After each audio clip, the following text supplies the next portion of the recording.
Fernando Molica, diga, Rafael.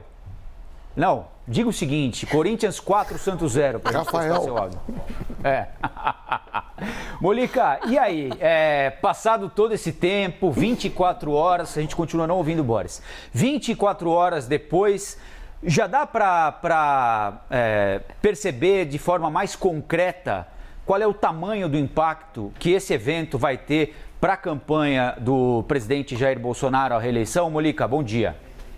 Bom dia, Rafael, Stephanie, Boris, bom dia a todos. Sempre que um governo ou alguém é obrigado a se explicar, já é uma situação desagradável, né? Aquela história do técnico termina o jogo, tem que explicar por que o time tomou uma goleada. Então, na hora que você tem que se explicar, já é um momento ruim. O bom de um governo é quando ele pode tomar a frente, lançar medidas positivas ou então acusar seus adversários.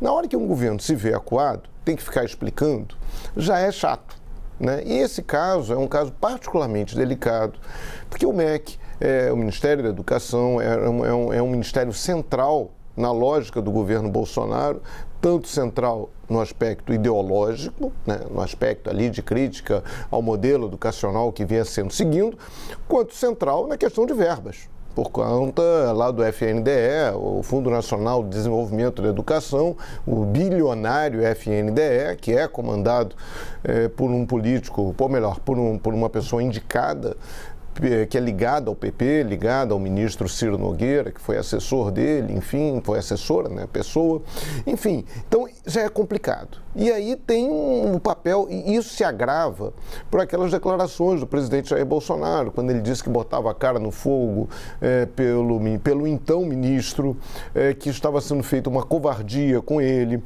A mulher do presidente da República, Michele Bolsonaro, na época, disse a jornalistas que Deus ia provar que o Milton era uma pessoa honesta, que confiava muito dele, que amava a vida dele. Tudo isso complica muito. É claro que o governo tem explicação, né? Ontem o presidente ressaltou o papel, disse que a polícia, isso mostrava o quanto a Polícia Federal era independente. O senador Flávio Bolsonaro gravou um vídeo dizendo que no governo Bolsonaro não se passa pano em corrupto, que a polícia está atuando, etc. Então, mas tem que explicar.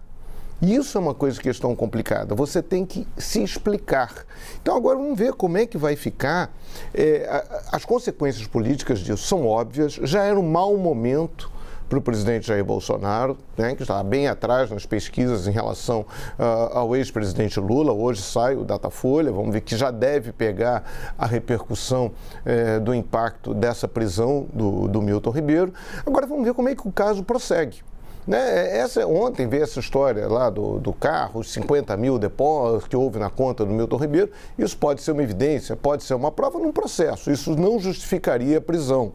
Isso é importante a gente ressaltar, que a prisão preventiva ela não pode ser vista como uma antecipação da pena. Prisão preventiva, para aqueles casos em que o acusado, o suspeito, pode atrapalhar as investigações, pode ameaçar pessoas, pode fugir. É nesse caso que justifica, ou então que é necessário você ter a prisão para que você coletar provas. Né? O ex-ministro, o Milton Ribeiro, não estava mais no ministério, ele não poderia mais praticar atos de corrupção. Então tem que explicar se é necessária mesmo essa prisão preventiva, né? Por que é necessário deixá-lo fora do convívio da sociedade. Só para dar um exemplo. O caso daquele procurador lá do interior de São Paulo, sim, é justo que ele vá preso, porque se ele bateu, agrediu, quase matou a colega, imagina esse cara solto. Então ele é um risco para a sociedade, a soltura dele é um risco para a sociedade. Então tem que ser avaliada se a prisão do ex-ministro é mesmo necessária. Agora, o dano político é muito grande, o governo tenta se explicar, mas o governo elogiou demais o Milton Ribeiro. Ele ficou muito tempo lá. E isso abre caminho para investigações, tanto da possibilidade de interferência do presidente Jair Bolsonaro, aquela história dele ter pedido ao então ministro que recebesse os pastores, e abre caminho para a investigação aí muito mais profunda sobre o dinheiro, a investigação sobre o dinheiro, sobre os bilhões do FNDE. Isso é muito grave e pode isso complicar muito a vida do governo daqui até a eleição. É com vocês. Valeu, Molica.